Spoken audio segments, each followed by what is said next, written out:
Welcome to today's video. We're going to be watching some true crime stuff on the channel today as usual. Maybe something not true crime. We'll see how the day goes. If you don't already know, a lot of these videos come from my Discord. If you're not in my Discord, you should probably join that. And we have a React suggestions tab and everything where you can suggest stuff and you might see something that you put up on the video one day. It's crazy, I know. If you're watching this on YouTube, you missed the Twitch stream, but that's okay. I stream almost every single day on Twitch. All you got to do is click the link right through there and follow, and maybe you can watch live at some point or watch anything else because I don't stream just true crime or React stuff, etc. I'm a professional. Last things last, if you watch this video on YouTube, consider subscribing to the channel because it helps me know that what I'm doing is good and people like it. And yeah, you know, getting validated for my efforts is always good. Video time. Let's watch a video from Stay Awake called Spoiled Teen Instantly Regrets Killing His Friends. Yeah. To see Johnny's Hilton find out that her son, 17-year-old Connor Hilton, just shot his two best friends in the head. I'm going to talk to you something that's going to be very hard to talk about. Okay. And I have your son in the back seat of the patrol car because he's indicated to us that he took two people's lives today in your house. I cannot believe this. No, this is insanity. But the details of this tragedy only get wilder. While Connor unloaded his weapon on two of his friends, a third friend heard everything after locking himself in the bathroom about 5 feet away. Hello? Hello? Who's in here? Hello, caller in the bathroom. Open the door. Lift your hands. It's just me. I'm in crutches. After making sure the surviving friend wasn't hiding any weapons, the officers escorted him outside to take his statement. As we literally not even 2 minutes of being in the house, we come in, he's on the couch or something, he stands up, I walk right to the bathroom, I have to pee, and then I heard two loud gunshots, and everybody was quiet, and I felt like I could hear laughing, but I think it was just them breathing, and Connor was like, what have I done, and started crying, and I don't know where y'all found him, but I thought he was gonna shoot through the door or something, and Connor was like, what have I done? Perhaps the most intriguing part of this case is that the shooter, Connor Hilton, had no motive and no history of violence whatsoever. Even when the officers first arrived on the scene, Connor was waiting outside for them and seemed mortified by survivor's guilt from that kid. I screwed up so bad. Somebody hurt? Who's hurt? Two people. Two Teenage males. Okay. I think they're deceased. I'm just going to detain you, okay? There is no walkway. Why did I do this? Where's the gun at, bud? I really have no clue. I need to be put in a mental hospital. Dude, I mean... Dear God. I'm going to hell. As Connor waited in the cruiser by himself, it was obvious that he felt remorseful. But as soon as the officer got into the car with him, his tone suddenly changed. Where am I being transported to? Friendly. I know this isn't a time to be bringing this up, but are you having a good Christmas, officer? After just a few minutes, he started to talk about the shooting, only to claim that he opened fire out of self-defense. It's Christmas. It's an argument. Ethan tried to come at me and I got freaked out and he tried to grab for my throat. What Connor just said was that during the few minutes that he and his friends were at his house, one of the victims, 18-year-old Ethan Riley, started an argument with him. Ethan then became physical with Connor and attempted to choke him. So Connor freaked out and opened fire, hitting both Ethan and the other victim, 19-year-old I was about to say, that wouldn't make sense because of the other guy getting hit. This story didn't align with the evidence at all. Also, Not the only witness. were there no signs of a struggle, but the witness who called 911 didn't see or hear any arguments break out. This seemed like a desperate attempt from Connor to justify his actions. Yeah. When Connor arrived at the police station, one of the detectives was already there ready to swab Connor's hands for evidence. Hey man, how are you? I'm doing good, everything. Thanks for coming back, okay? Do you know my parents are here? Yeah, I think your mom and dad. He was then brought into an interrogation room for questioning. Listen, what I gotta do. Just read me my Miranda rights. I have the right to attorney. So, well, yeah, but I'm gonna read them, man. As they got into the questions, Connor began panicking, so they did their best to calm him down. Hey, listen to me, Bo. Take you some deep breaths, okay? I don't know you, man. You know what I mean? I'm trying to get to know you, right? Just trying to understand, you know? Yes, sir. You just go straight to the chase. No. Just all kind of. My idiot self had this stupid finger on the trigger. For some reason, it seemed that Connor had forgotten the story that he gave in the back of the cruiser. I'm trying to come at me and I got freaked out. This claim of self-defense was already hard to believe, but he eventually told the detectives a new story that sounded even more ridiculous. Oh boy. Tell me how the gun goes off. It happened so fast. I had it in my hand. I really don't know.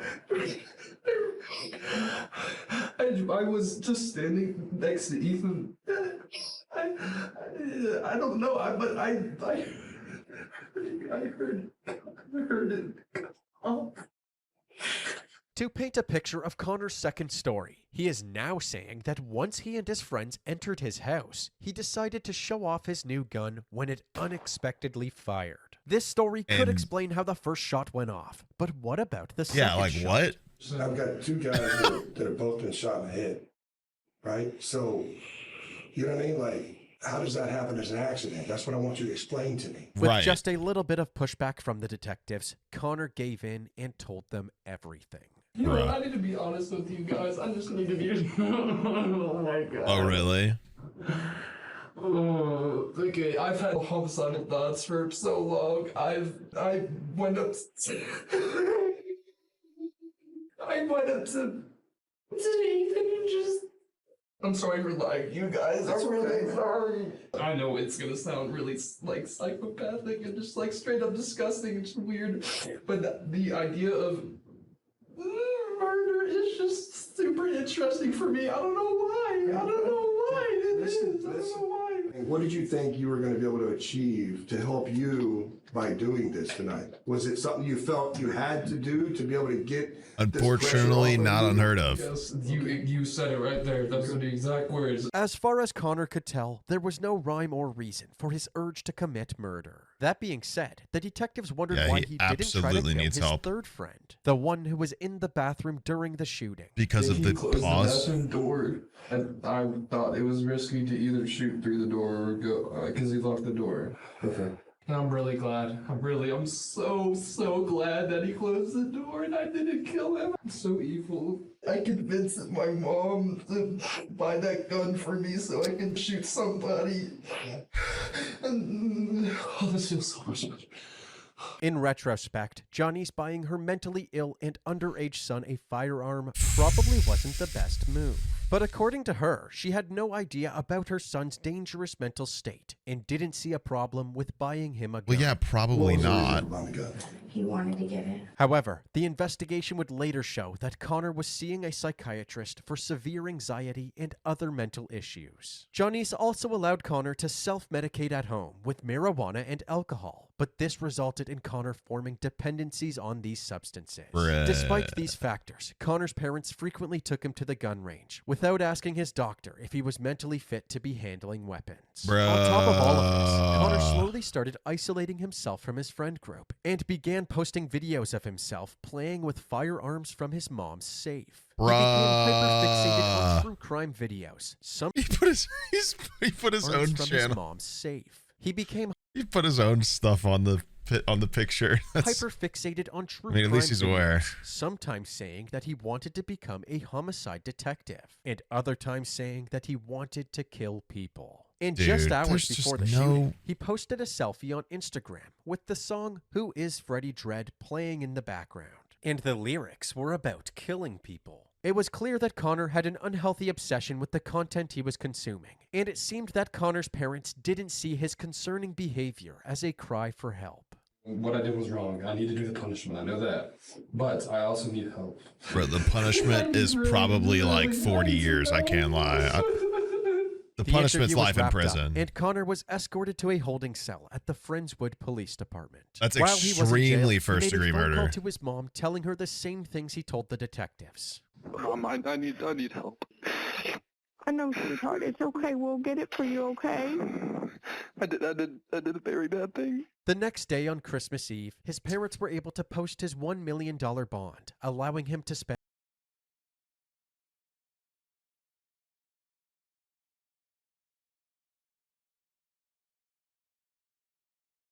What?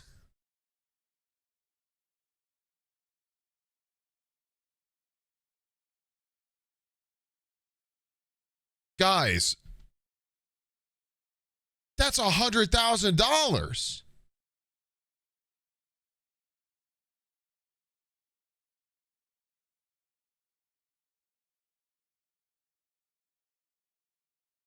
They just paid $100,000 to let their son out who just murdered 2 people in their house because it was Christmas?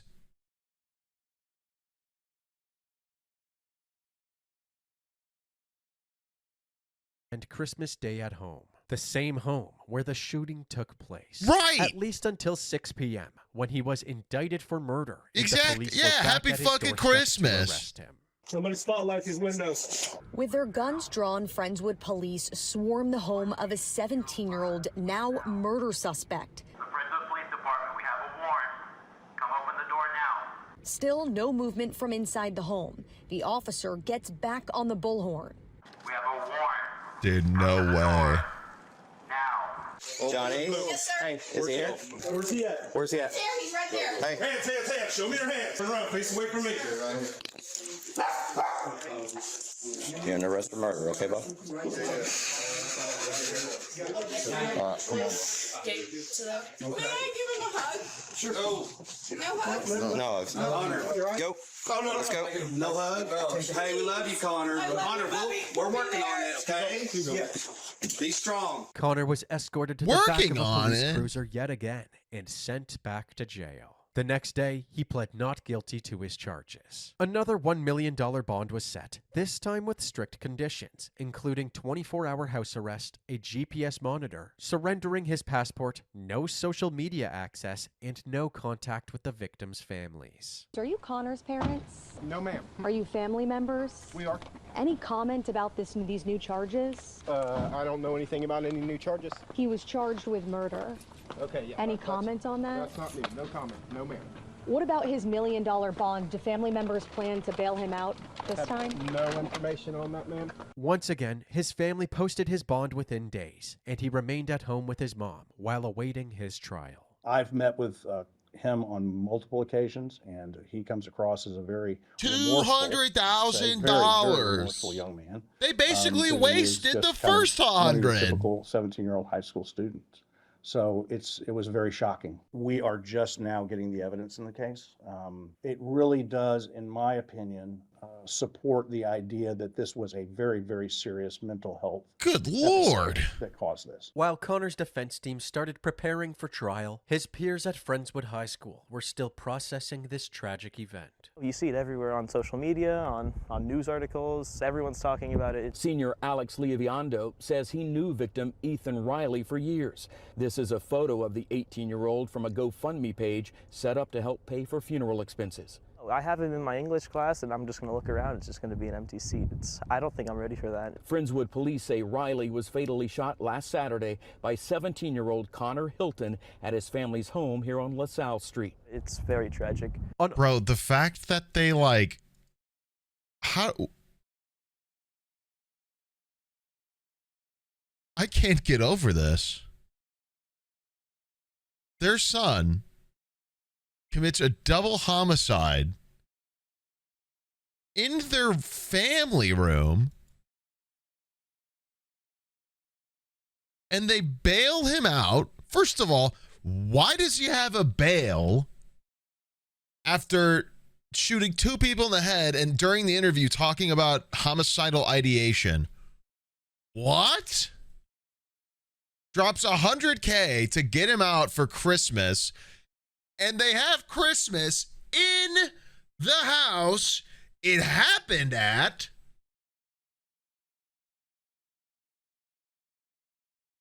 just for him to get arrested anyway, again on Christmas, with another $100,000 million bond that they also paid. 1 mil, not 100K. Guys, when a bond is set, you pay 10% of the bond to get out of prison pre-trial. They did not pay $1 million. They paid 10%. They paid $100,000 both times. It's insane either way. Why do you have that money laying around?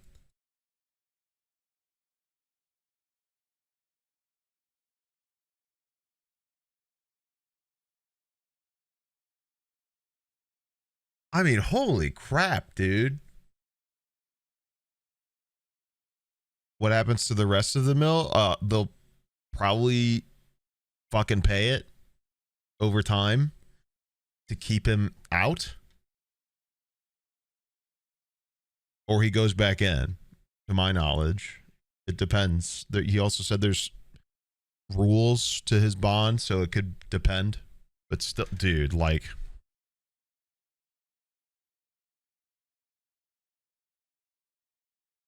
I can't get over that. The fact that he even had a bond is what bothers me. Like, he is on a police interrogation admitting to thinking about homicide and liking the idea of it. Like, why did we even give him a bail? Why did bond even get set?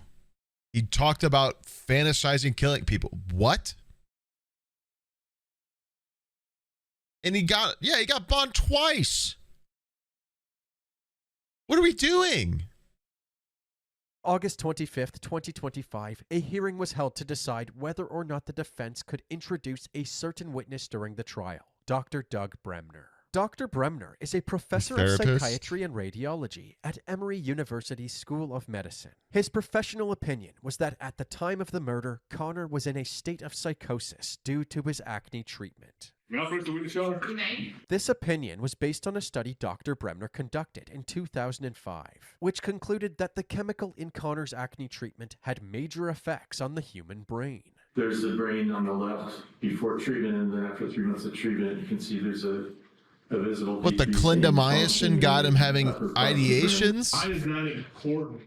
What are we talking about? Because we know that that part of the brain is involved in depression and also impulsivity. Even right on the packaging, it mentions a possibility of psychosis and violent behavior. Oh my. Apparently, Connor had used this treatment in the past, long before the shooting. Long before the shooting. Because it was affecting him emotionally. However, in January of 2023, 1 year before the shooting, he started using it again. The defense claimed that this was the start of his concerning behavior, and over time, the homicidal thoughts slowly set in.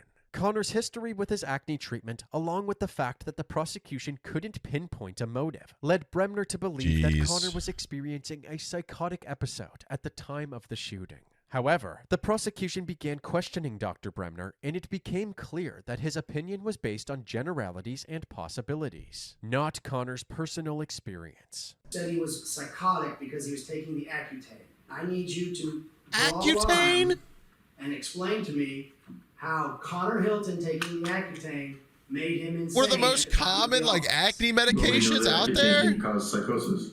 In Connor Hilton.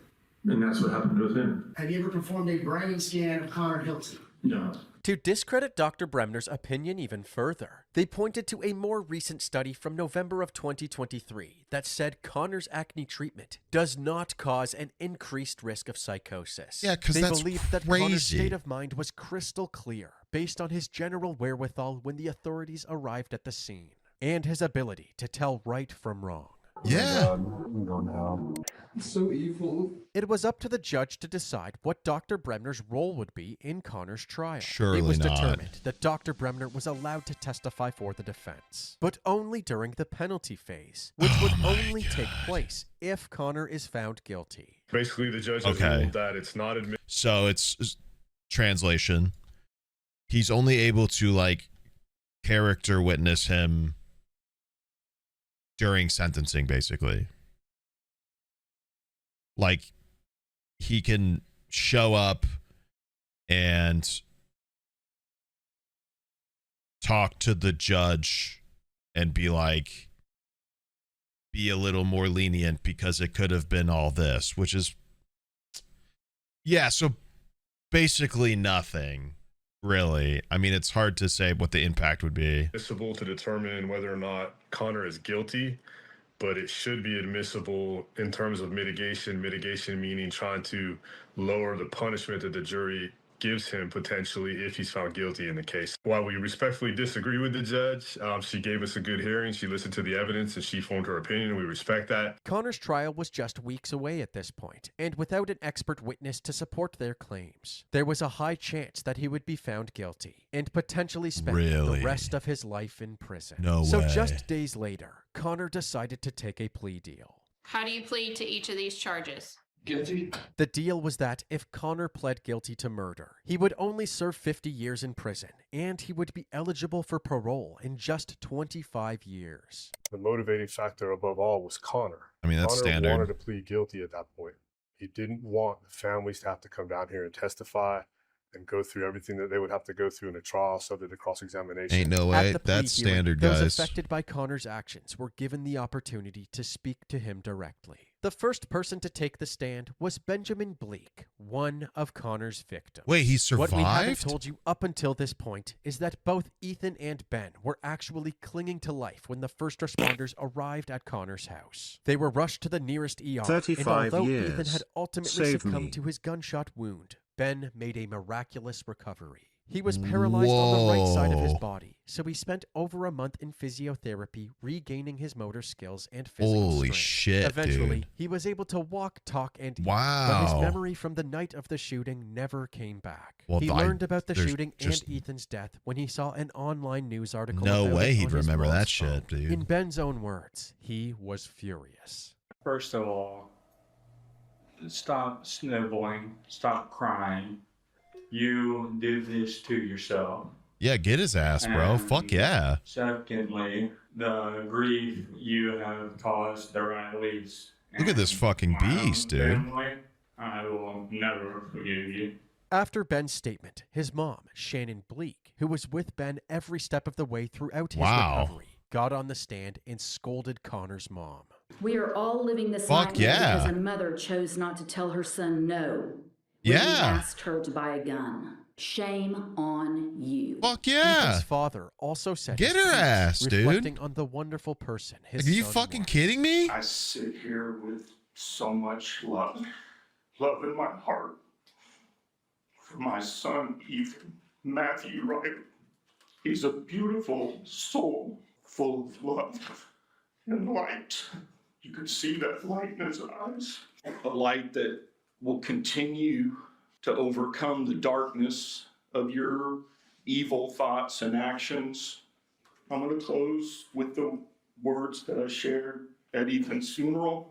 To our son and brother, Ethan Matthew Riley, there are no words to express how much we love you. You are and always will be our beautiful son and brother and the love of our lives. Our love and admiration for the person you are is immeasurable, beyond words. So until the time we can wrap our arms tightly around you, kissing your beautiful face, we will continue to hold you firmly in our hearts, wherever this earthly journey takes us. Connor was sentenced to 50 years in prison for murder and aggravated assault, causing serious bodily harm. But this story doesn't end there. After Connor's sentencing, Ethan Riley's parents filed a civil suit against Janice Hilton. Yeah, and fuck yeah. won. A jury Fuck determined yeah. that Janice was negligent for buying Connor Fuck marijuana, yeah. hosting gatherings where alcohol was present for Connor and his friend, Fuck yeah. and purchasing a handgun for him, failing to recognize that he posed a potential danger to others. Although Janice explicitly told the detectives that she had bought the handgun for Connor during her interview. What was the reason for buying the gun?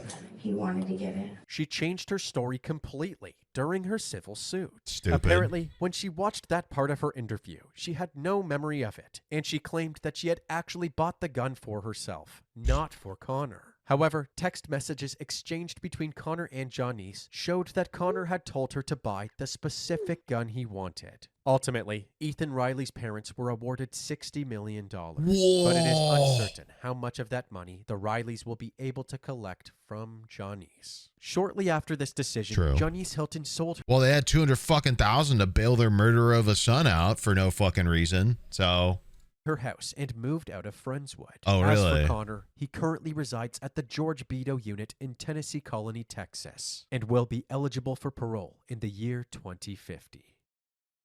wow, dude. Jeez. I can't believe that dude survived. What a champion, man. That's awful. Hearing that dad, dude, like, that fucked me up.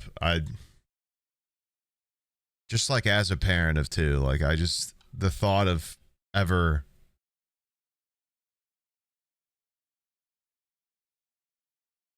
I mean, I don't even want to think about that scenario. You know what I mean? Like, that's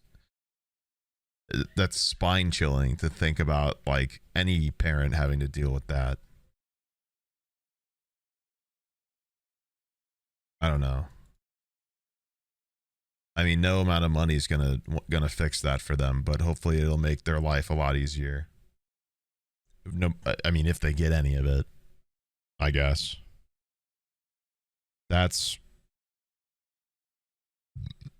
Excuse me. That was crazy.